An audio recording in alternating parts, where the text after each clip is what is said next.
Okay, so natay bag-o na feature sa GCash. So GSave, then after the GSave, GGrow, then dito sa GGrow, so hanapin natin.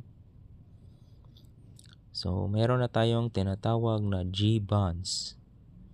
Hanapin natin GBonds. Ayun, ito na. So this is what you called a GBonds. So first time kong mag-deposit dito sa GBonds. Okay, so kaka-create lang ng account dito kanina, tapos within 24 hours na-approve na agad. So let's go. Okay, so what we need is to top up muna. Like top up natin na 25,000. So confirm. So after top up, maghingi yan ng mga confirmation.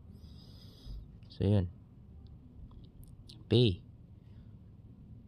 So after that, nakatop up na tayo ng GBonds. So balik tayo dun sa GBonds. And then back to GBonds.